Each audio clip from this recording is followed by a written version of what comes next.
Good morning. Welcome to my channel. My name is Emmie from Emmie Evolving.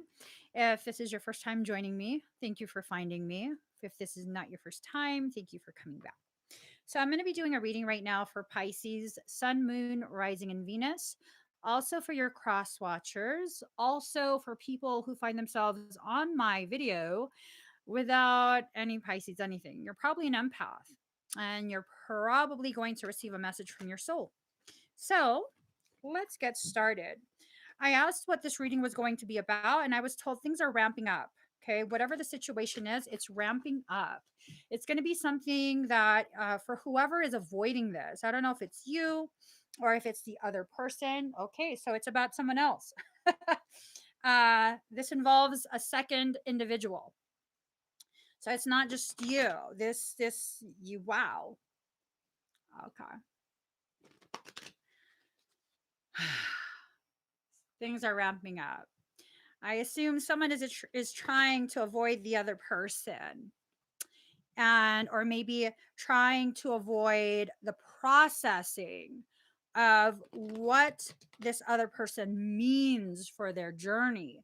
And so then it's becoming difficult to ignore, difficult to whatever.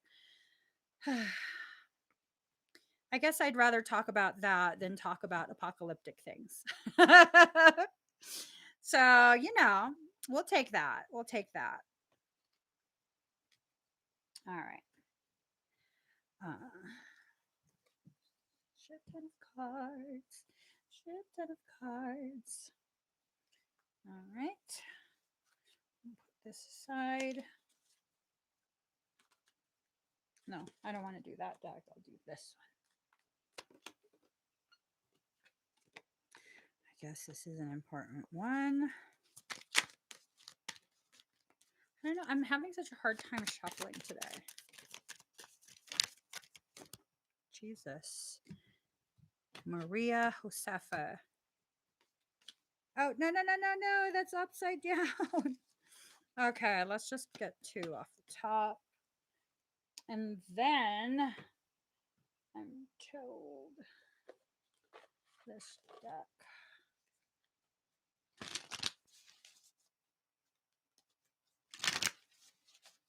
Two cards from here. One from the top. Oh, I guess three cards. One from the top, one from the bottom. And then two cards from this deck. I haven't really used this deck yet. I don't know how I feel about it. I was hopeful, but I don't know. Tarot cards tend to weird me out. They trigger something within me. Because I feel like people are like, that's not what that card means. Well, motherfucker. Sorry. That's what it means to me. Okay, so there. Set this aside. Okay, here we go. Let's get started. Hold on. All right. Let's start with this deck. Responding, not reacting. The only control we have is in how we respond to the hand we are dealt. So this has a lot to do with someone being really frustrated, someone maybe lashing out. It's almost this sense of like meltdown, approaching a meltdown, having a meltdown. I'm not too sure, but someone is having a really, really hard time with whatever realizations they're getting. It seems almost like soul is having conversations with this individual. It could be you, it could be the cross watcher. um I really can't tell, but one of the people involved in this situation, because it's like it's between two people. I guess this is a twin flame, twin ray reading because it's like they're siblings, soul siblings. One of them is having a really hard time with accepting whatever this information is. I assume this information makes one or both feel as though they have no say, feel as though they have no control over how things will happen for them, about how things play out. Um, Responding, not reacting. You're being encouraged to raise your level of awareness of whatever this is between you two. Okay, whatever this is, don't be simply reactive. You have to allow yourself to enter into a place where you're observing, you're being fully present, you're allowing yourself to really try and understand what this is actually about. Because I don't think it's what you're assuming it is or what they're assuming it is. I feel like this has a lot to do with your growth. Growth is super important, and if you can't allow yourself to face the lessons head on, sometimes the lesson will be allowed to circle back around and hit you even harder. Not the person hitting you, but the lesson, the gravity of what you're learning. So, card number 16, Melting Mask. Allow your spirit self to shine through the many roles you fulfill. Hmm. This is about the undoing, the melting of whatever pretense, whatever you thought this was going to be, whatever they thought this was going to be, whatever roles the two of you are playing. This is not a game. It's not a game. And it seems as though both of your higher selves are preparing to just melt all of that pretense and fakery. Now, the fakery could be that you're trying to pretend that things don't matter in the way that they actually do. This could be you doing it, it could be the other person doing it. Someone is trying to pretend like this is not a big deal. It doesn't affect you in the way that it does, and you really don't care. Um, do you really not care, or are you trying not to care? Because if you're trying not to care, if you're trying to convince yourself that this is no big deal, it's probably a big deal. And you're probably about to feel how big of a deal it actually is. I would love for you to be able to avoid that kind of pain. Um, but if you don't have it within yourself right now, to be honest with yourself about what this actually means, and we're so far beyond the romantic part of, the distorted beliefs of twin flames. We're so far beyond that at this point. This is not about romance. This is about the gravity of this person's presence, their existence. um it has a major part in your development. It plays such a major part in your development. Like, hold on. I can have whatever stance I have about the twin flame, twin ray topic. That's fine. I could be as bratty as I want to be. That's fine. I can avoid as much as I try to avoid. That's fine. But the reality of it is, a large portion of my growth was initiated the moment that person found me and got me to interact. That's what triggered, because this all happened at the same time that my soul was like, hey, you got to go live. You have to be publicly visible. This was at the time when social media was first rolling out the option of live streaming.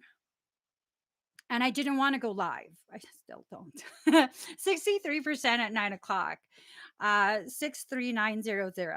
6 plus 3 is 9900. 9900. This is about your elevated divinity returning back to your point of origination. So yeah, these individuals play a very massive role, whether they're present or not. It ignites some sort of process within you, and this process really pushes you towards whatever it is you need to develop about yourself so that you can further serve your purpose.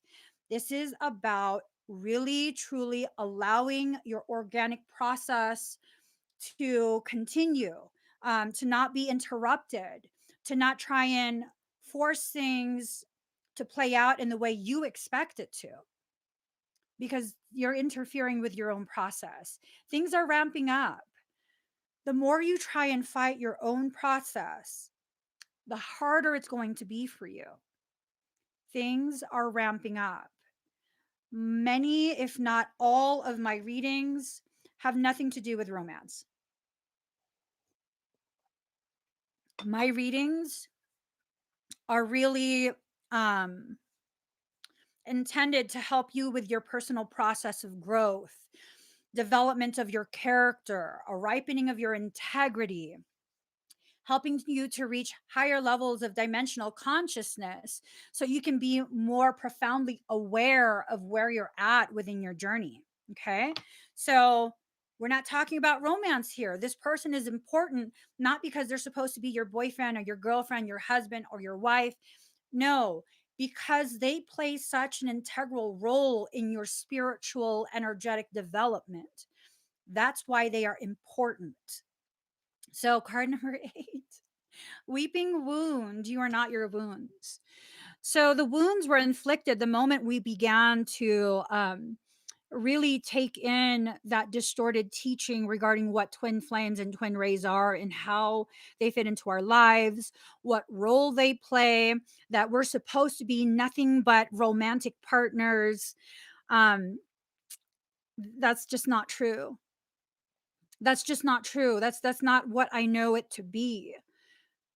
I know it to be such a profound presence that it creates more opportunities for me to grow, for me to develop my sense of self, develop my understanding of my purpose and how that might potentially play out in my life, in my career. Um, that I'm so divinely protected and guided, both of us at the same time, that energetically speaking, regardless of whether we ever have contact ever again, um, that we will always have each other's back, energetically speaking. Okay. So it's really so far beyond this like concept that we keep reducing it to. We keep reducing it to, I really like this guy. I really like this girl and she doesn't want to accept that I'm supposed to be in her life. Well, why do you think you're supposed to be in their life? Because you said so? Because you read somewhere that you're supposed to be?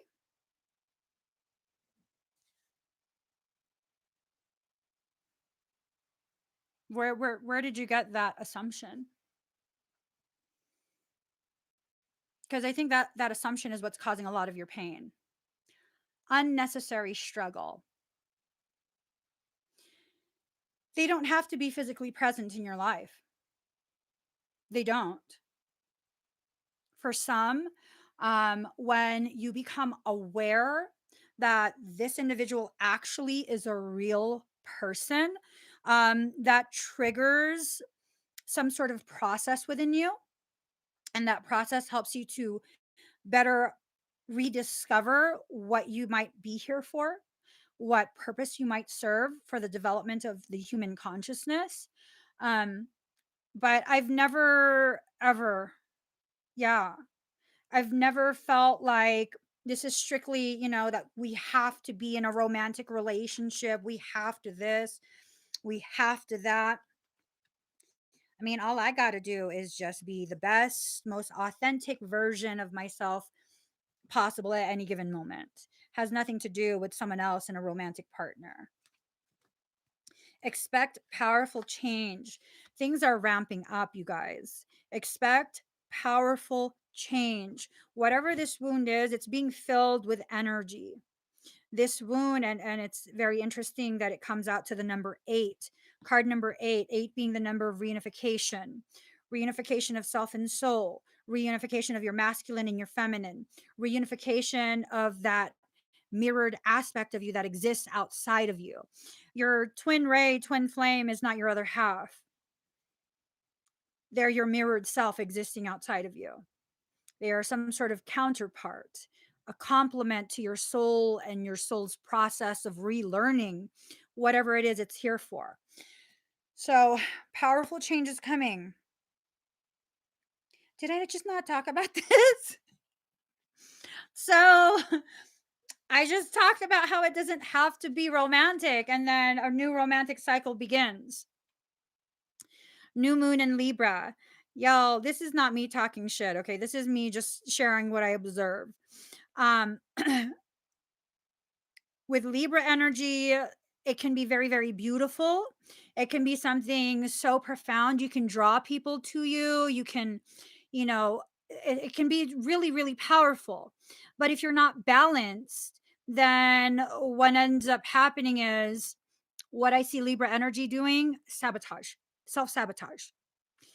So don't sabotage your growth by simply relying on this hope that this will turn into a new romantic cycle. Okay. That's not what this is for.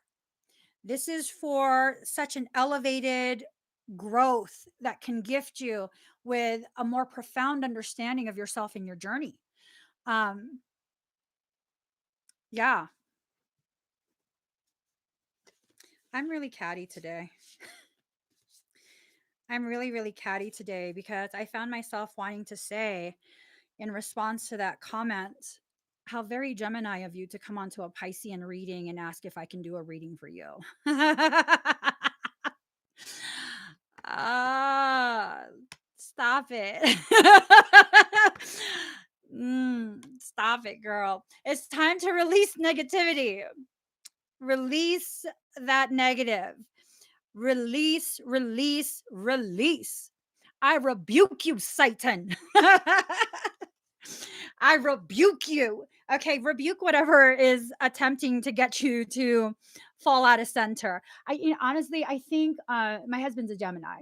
Let me let me say that first. I'm not mad at him or anything. I'm just speaking truth as I know it for myself. Ain't nobody can get me riled up and pissed the fuck off like my Gemini husband. No one can reach me at that level. I swear to God, nobody. And I just like, are you serious? That's, what did you say? Are you serious? And then nothing comes of it. Because everyone else, I'd be like, oh, we gonna have a problem. But for my Gemini husband, are you serious? You lucky. You lucky. I love you so much. Why are you so cute? Yeah, no, stop. 10 of spring, ask help from others, all work and no play, being weighed down by too many responsibilities. When you try and do too much for so many other people, because Pisceans and empaths, y'all be doing far too much for other people and not enough for yourself. Okay. I'm guilty of this too. Um, yeah, like I don't know if we're trying to play Cinderella or something, where like we think that if we do enough of the house chores, the spiritual house chores, that your fairy godmother is going to come and no, none of that's happening. None of that is happening.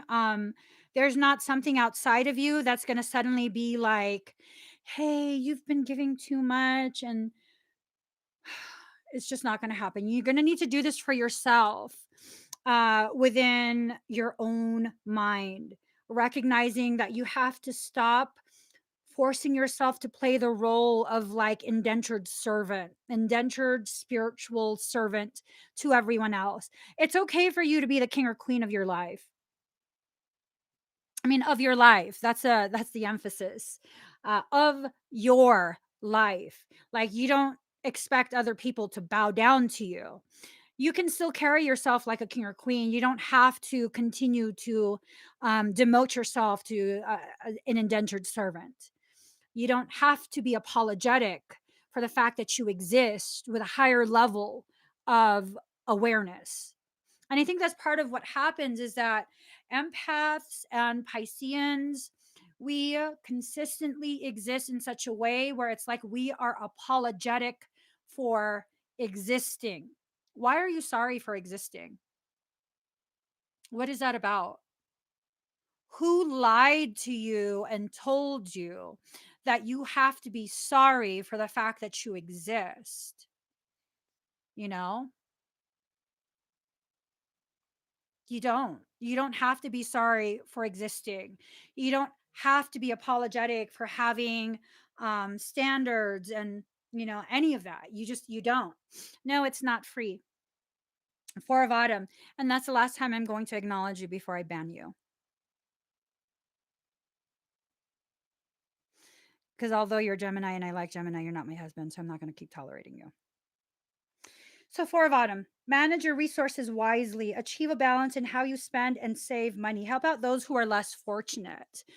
It's okay. It's okay for you to continue to want to give. You just have to be very discerning about who you're willing to give to. Okay? Who actually needs the help? Do they need the help, or are you just looking for someone to distract yourself with? Because I found that like when I need to get specific type of work done and I have a deadline to get it done, it's at that point that I'm going to find it's appropriate for me to reorganize my closet, to move furniture around, to I don't know, fucking groom my dogs.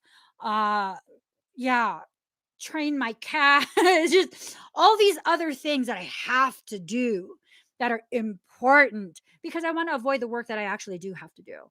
I want to avoid it. I don't want to do it. So I look for other things to do. When you don't want to work on yourself, when you don't want to face the things within you that you need to face, I found that we have a tendency to look for other people who are a mirror of the very thing we need to address within ourselves.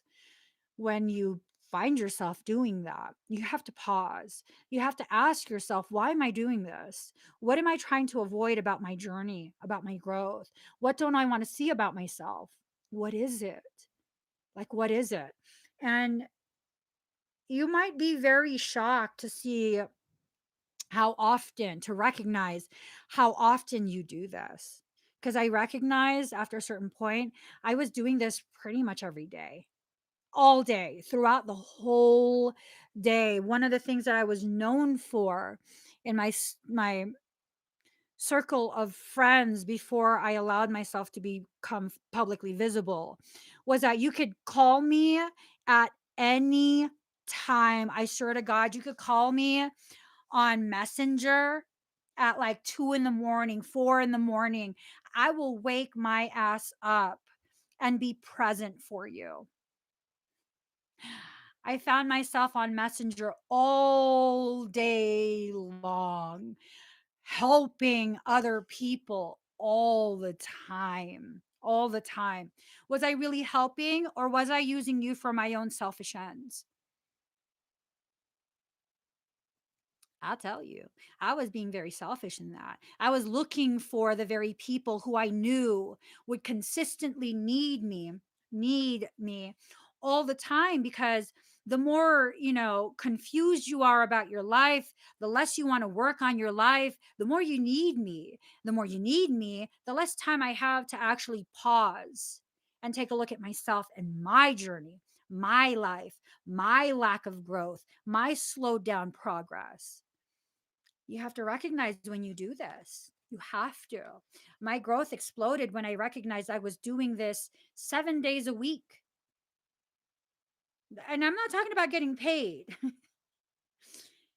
7 days a week, I would literally all day, in between taking care of my children and all of this online, whatever the fuck it is I was doing, helping. At what point did I have time to kind of slow myself down and look at where I was at? No point. Because usually I would go to bed around like 1, 2 in the morning, and then someone would message me. As soon as I hear that ding, I'm up. Oh my God, someone needs me. No, girl, nobody needs you in that way.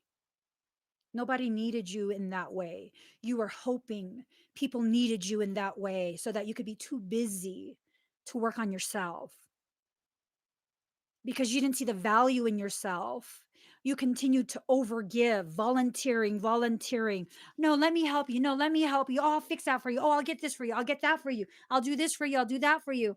Because why? Because you didn't want to slow down long enough to try and see, where does this sense of I feel obligated to overgive because I don't deserve to be here? Where did that come from? Where did that come from? I still don't know where that came from. I still don't know where that came from. But that's fine because now I'm fully present. I'm no longer available all hours of the day just because now I've found someone mirroring my own avoidance of my own processing. Because really, when people consistently look for answers outside of themselves, you're probably most likely avoiding looking into yourself, because although you want the answer for that particular thing, you probably have some level of fear of what else you'll find in that big ass messy box of what the hell. And what if you pause, allow yourself to dive deep into that box and really take a look?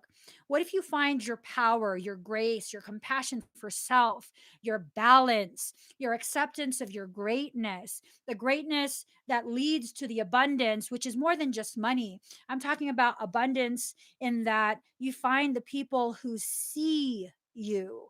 Who actually see the truth of you. They see the person, the being behind the eyes, behind the face. They see the heart. They feel the intent. They get empowered by your presence. Because I look back and I recognize now at this point, I recognize that help that I was giving so generously. Uh, that wasn't help. I was enabling you. I was enabling your fear. I wasn't trying to empower you. I was using you to fulfill this need to feel needed by people outside of myself. Because if enough people need me, then, maybe it's okay for me to be around. I don't need people to need me. I need myself to come back home to me. And it's my hope that you get to a point in your journey where you can have that realization for yourself, where you don't need people to need you. What you need is you.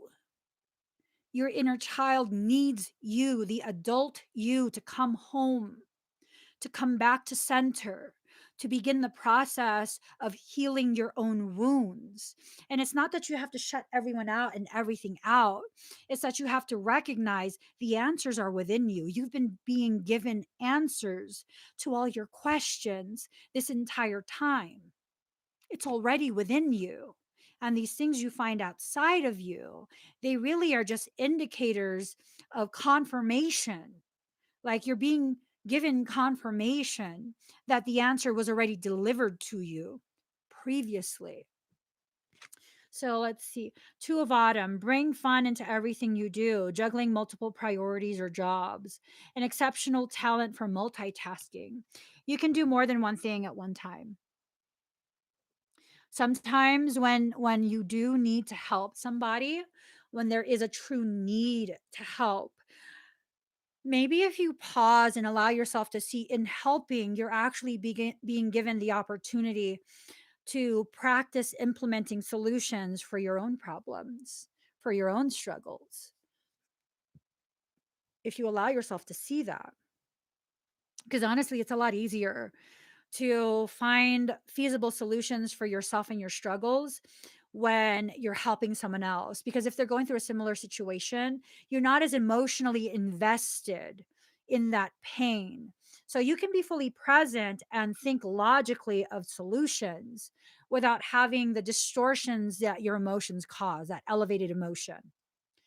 And that's probably why empaths and Pisceans have a tendency to want to help other people, because that gives us the opportunity to begin really collecting these answers that we are needing for ourselves. But unless you can take that thought and that process a step further, where you can recognize, oh, my soul is giving me an opportunity to see potential solutions for my own situation instead of owning someone else's pain, that's where we go wrong. Because rather than being fully present and learning and hands-on experience on how to resolve similar types of circumstance, we're like, oh my god, I'm hurting with you. I do this too. Oh my god, I'm so sad with you. I'm now crippled by emotions, and so now the fuck am I learning? Not a damn thing. Not a damn thing, because now I'm like fully invested in crying with you, fully invested and like, yeah, people do this to me too. Like, no, girl, that's not why you're there for. Okay. It's okay for you to help. It's a part of who you are. The desire to help will always be a part of who you are. If you're going to help, have it count for your growth as well. Don't take ownership of their hurt. Be present and logical and allow yourself to receive guidance from soul without the distortions of emotion, and then try and implement it. See how this can help solve the circumstance, because you're probably having a similar circumstance in your life. And if you're going to allow yourself to become distorted in the way you see things because now you're overly emotional, it's not bad to be emotional, but when you're going above and beyond, you're constantly crying all the time, everything makes you cry. Is that release, or are you just letting distorted emotions run rampant? Because there's been periods where I've just had like days where I'm just crying. I mean, I haven't had this for a long time, but where it's just I just cry for this, I cry for that, I cry. And it's not that I'm opposed to crying, because I think crying when used as a release is super powerful. It's a super powerful thing. But when all you do, you always just cry. What are you really solving? I saw something touching, I cried. I saw something painful, I cried. I found out you're hurting, I cried. I heard a spiritual truth, I cried. Everything, I cried. I cried. I cried. For what? At that point, the tears aren't sacred anymore. Are you releasing, or are you allowing yourself to pull in more toxicity so you have more fuel to use to cry? Because if that's the case, that's a hole with a bucket. That's a bucket with a hole. That's a bucket with a hole. You're not going to be doing anything constructive with that. I mean, unless what you're doing requires a bucket with a hole. It's okay to cry. It's not okay to use your emotions as a way to perpetuate your own internal toxicity. Because running around in circles, being in an emotional hamster wheel, um, just because you're able to verbalize that and share that, hey, I'm in an emotional hamster wheel, doesn't make it suddenly some sort of spiritual healing process. You're just in a hamster wheel. I mean, you know, hamster wheel can be a basic hamster wheel that's like this plastic coated metal wheel, or I mean, even if you affix precious gems to it, bless it with sacred moon water and sage it, and then dip it in some, I don't know what the fuck you would do. It's still a hamster wheel. A hamster wheel is a hamster wheel is a hamster wheel. Now, if you have excess energy, and that excess energy is causing you to become frantic within yourself, um maybe hopping in that hamster wheel for a few minutes is the most beneficial thing for you. That could be very beneficial. It's like the equivalent of, I heard stories about, because I used to use lasers to entertain my dog. My When she was a lot younger, 'cause now she's old, but when she was a lot younger, we used to use laser pointers, and she would just love it. She'd be obsessed, like, oh my god, yes, where's the red dot?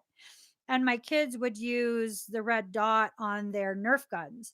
And so after a certain point, when she saw you holding the Nerf gun, whether you were engaging her or not, she's staring at the floor like, where's the laser, where's the laser? And it became an issue. It became an issue because it affected the way she ate, it affected the way she slept, it affected the way she interacted with all the kids. Like, no, this is not healthy anymore. To a certain point, it was healthy because it gave her a way to use up that excess energy. But when you get obsessed with things like showing only one type of emotion, or consistently being at an elevated emotional state, whether extremely sad, extremely happy, extremely low, extremely this, that's not healthy. That's not healthy. Allowing yourself to come back to center for a little bit, for a lot, existing in center, but still being open to experiencing wide swings. That's healthy. That's healthy. So what was I doing? Hold on. Yeah. So here we go. Card number 11, diving for light. Dive deep within yourself to see where your core issues are. You're not such a damaged person that you don't deserve to be here. And, whatever those distorted thoughts are, you're not damaged. You're not broken. You're going through something intense. Allow yourself to process it. Things will ramp up even further. You can handle it though. You can handle it. You will get through it. Being excessive in any way, shape, or form is not how it's going to happen. Excessively defensive, excessively emotional, excessively aggressive, that's not going to do anything but keep you on a hamster wheel of that same excess. It's just not going to do anything for you except complicate your problems. And we have to recognize that sometimes when we do things in excess, it's kind of like a form of avoidance. Like you're trying to avoid the actual processing. So you're going to cover it up with excessive emotions in some different way. Like, um, I'm excessively blocked, so I'll excessively cry because I believe that crying will release things. Well, it's not going to release things if you constantly allow that block to remain and you fill it up with more blockage. If you have a hole in the bucket and the hole is there intentionally so that you can drain the bucket and you consistently leave the bucket underneath a faucet, you're just, what does that do? Nothing. Because as it drains, it's refilled. And then what progress do you make? You don't. Card number 35, release a dark wound, let love live. Allow yourself to let go of the very things that have rotted. Rotten fish don't suddenly fix themselves. They don't. Whatever is rotten needs to be let go of. If you feel like you have to stick around in a relationship, whether it's romantic, platonic, familial, once that begins to rot, you're not suddenly bringing it back. You have to allow for the process of rebirthing for that individual or maybe for yourself before it can be something salvageable.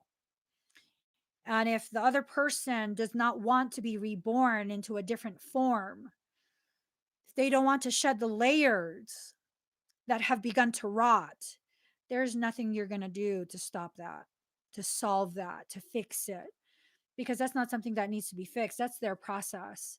And you have to allow that process to happen. You have to. You have to love in such a way that frees you and the other person to travel your path in whatever way it's supposed to be traveled. And only you know what way that is.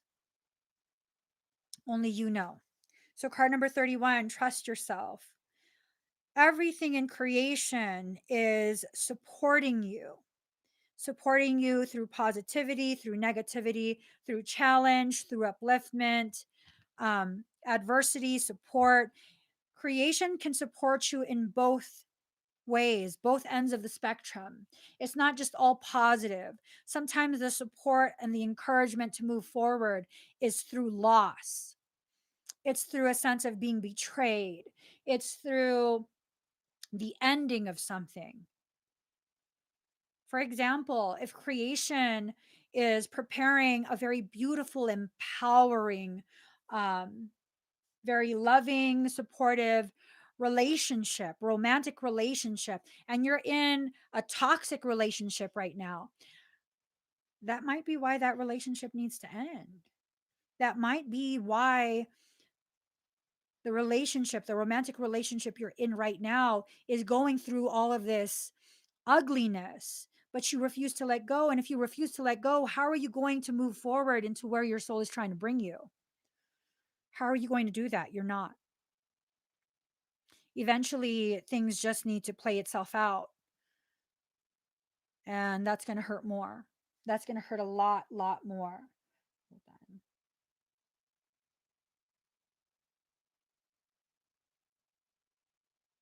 on. Okay. So, card number 20, softly, softly, the tender touch.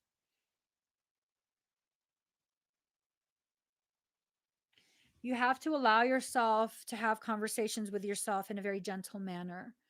Stop attacking yourself all the time. Okay. We do this far too often. far, far, far too often.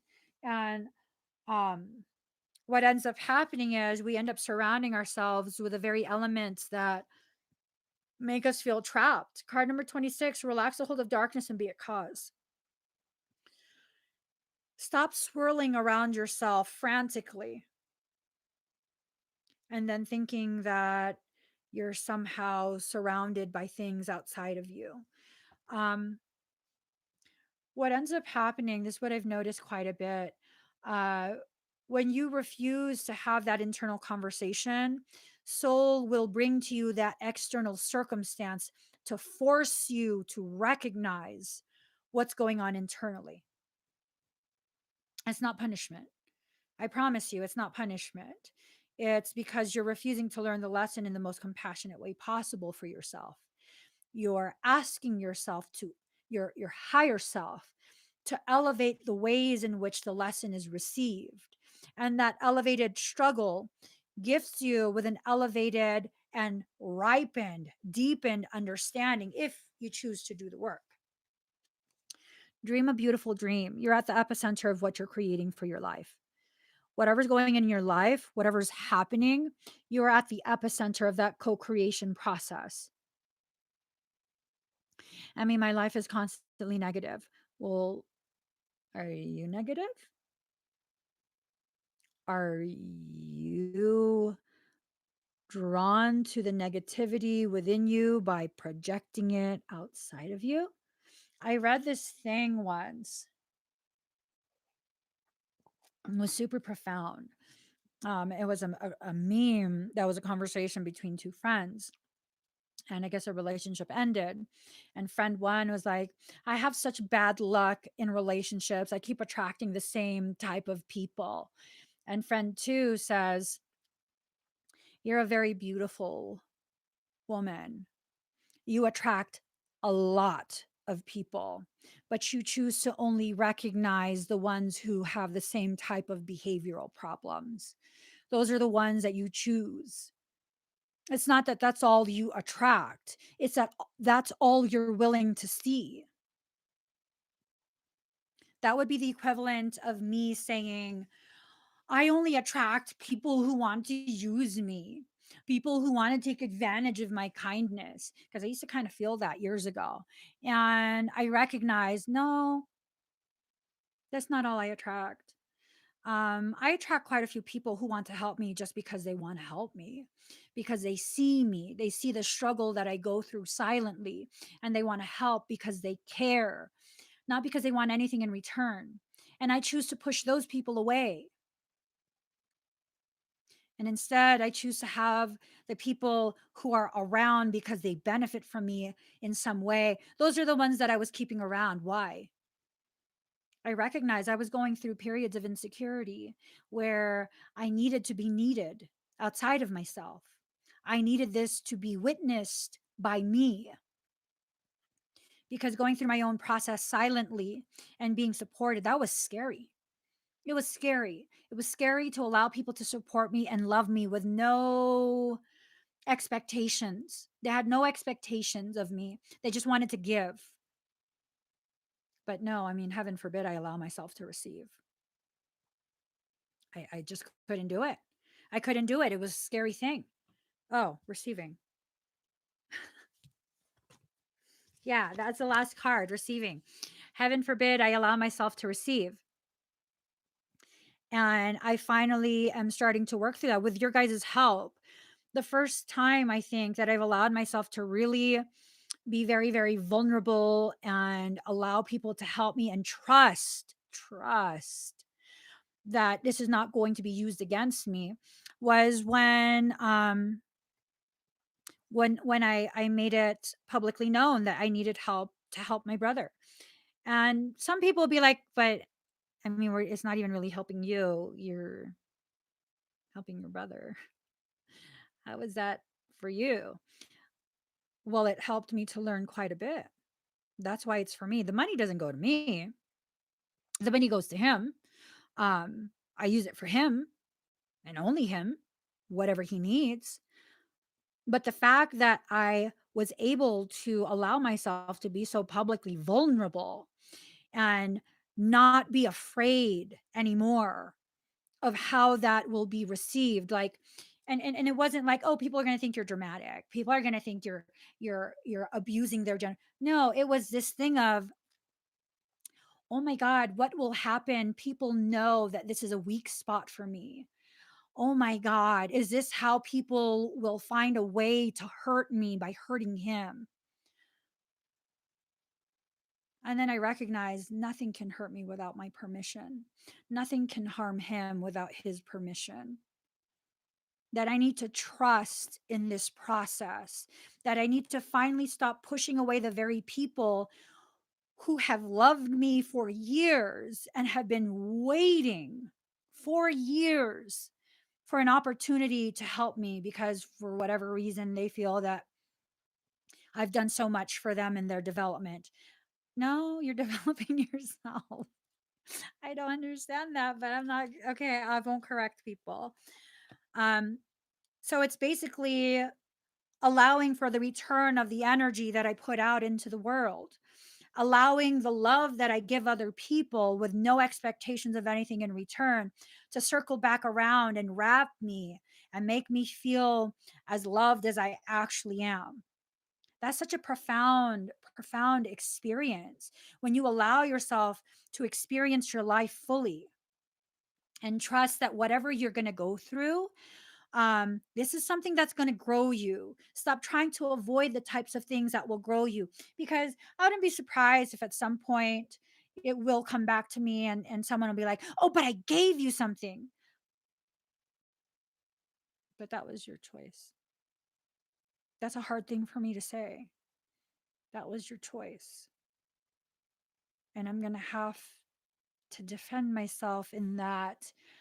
I have to remind myself that was your choice. That didn't obligate me to now be owned by you because you chose to help me.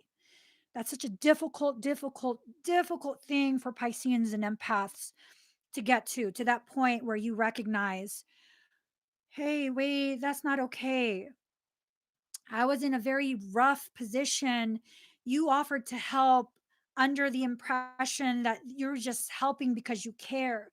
And in reality, you were prepaying for something you were going to obligate me into doing for you. You weren't being honest in your intent. And although it's going to look like now I'm ungrateful, no, I have gratitude, but I also have self-respect. And that was one of the scariest things about making it known that I needed help, was like, well, shit, well, what about, if someone later comes around and is like, well, I gave you this, this, and this, and so now you have to do this for me, like extreme hypothetical scenario.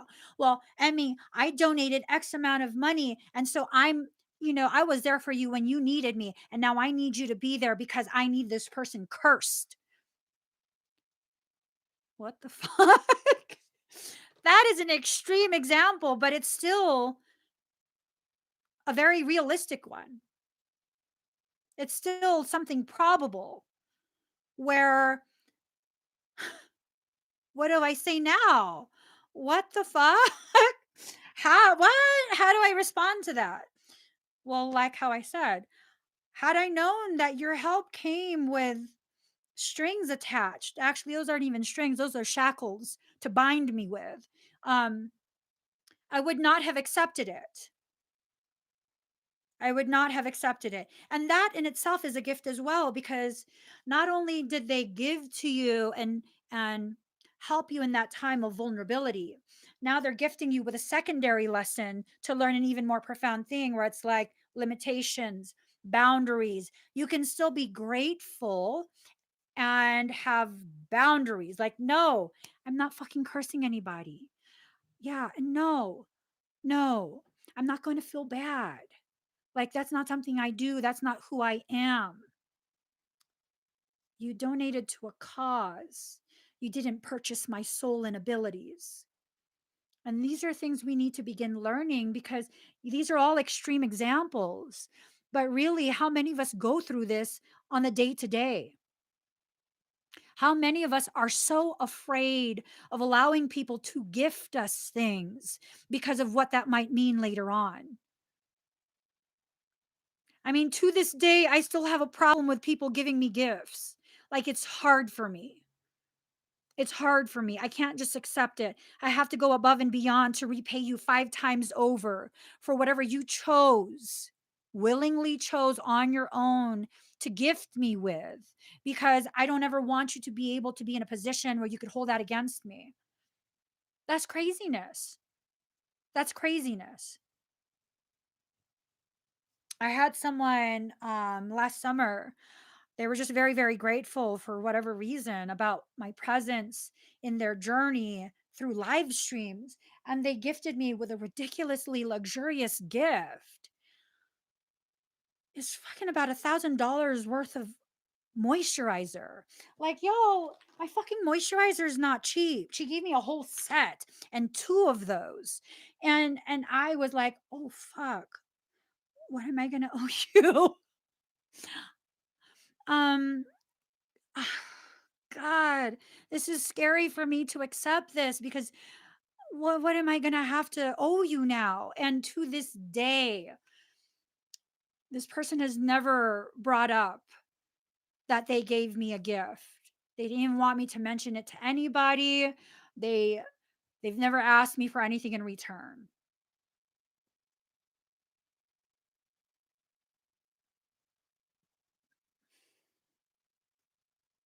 That's major.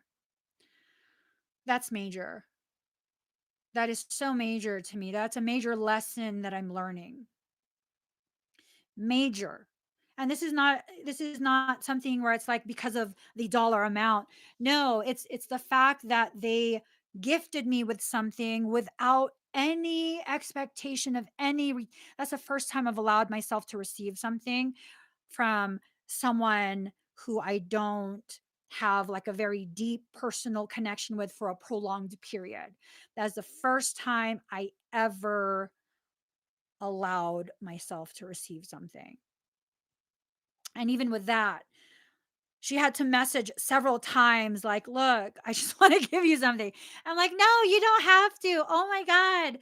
I know you're being brought to me to help me learn this receiving thing, but it's just so hard.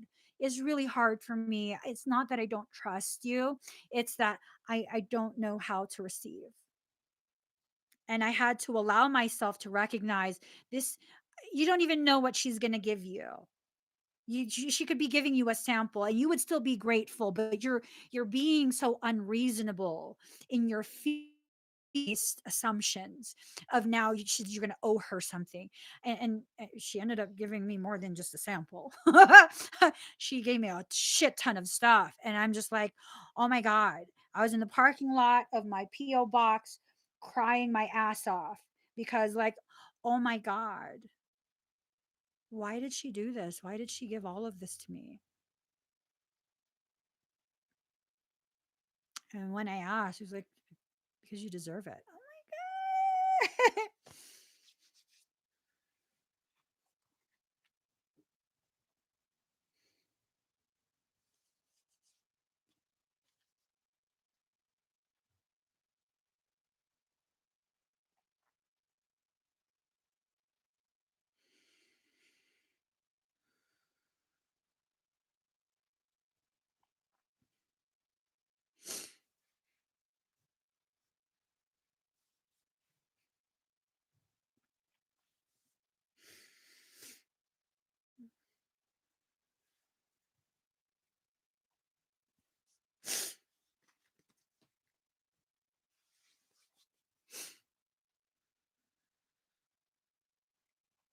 That's not why I'm crying.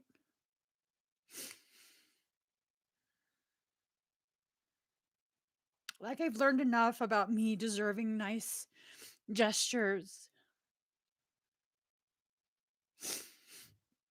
It just still hurts my heart because she gave me all of this amazing stuff and then she disappeared.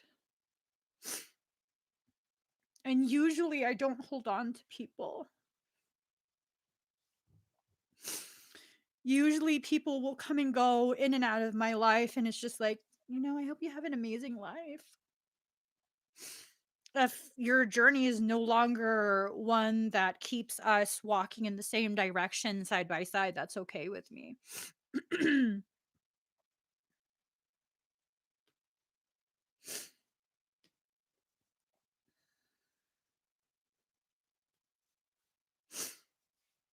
And I don't know why. She gave me all these things and then she disappeared. And I know it's because she was going through a lot in life.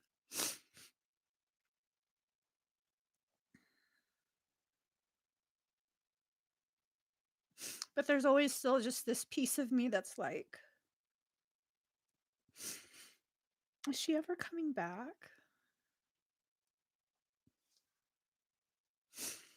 Will I ever have another opportunity to interact with her and better show my appreciation of what she's helping me to learn?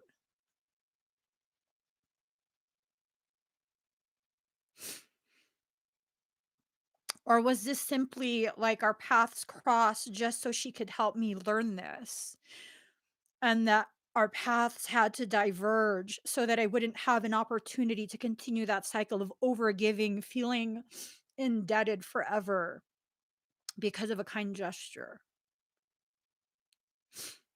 And really, she doesn't owe me anything. She doesn't have to be a part of my journey. She doesn't have to come back because she should be free to live her life without me present. But it's just one of those things.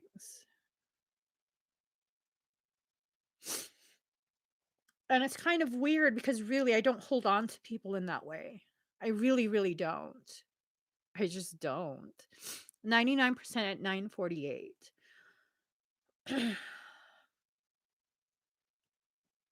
It's weird. It's really, really weird to me that I'm just like,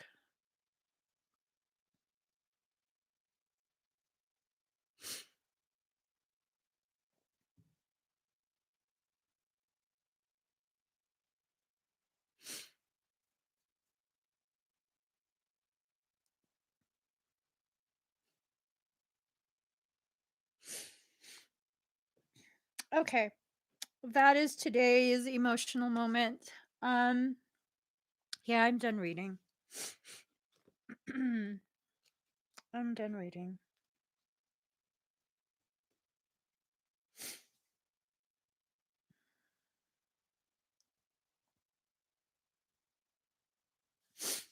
All right, guys, I gotta get to work.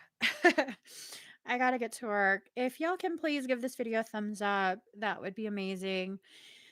If you haven't already subscribed, please do subscribe. Turn on that notification bell. Join me when I'm live.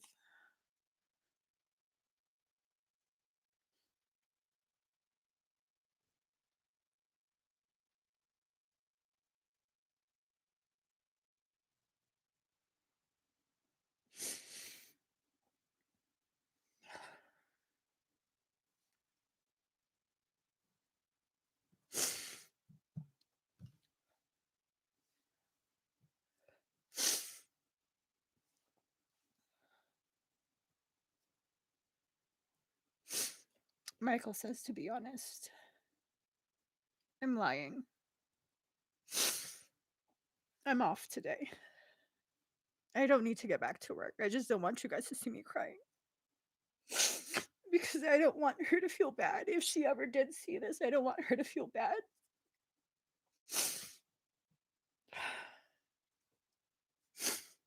So I am going to get off the live stream, but he said it's not fair to lie and pretend like I'm ending the live stream because I have to get to work when I'm not working today. And he says to remember my integrity and to allow it to be more powerful than my pain and to hold myself accountable. So I'm going to get off the live stream. I'm going to go cry. And then I'm going to get my shit together and spend the rest of my day in a positive way. So there you go. All right, guys. Bye.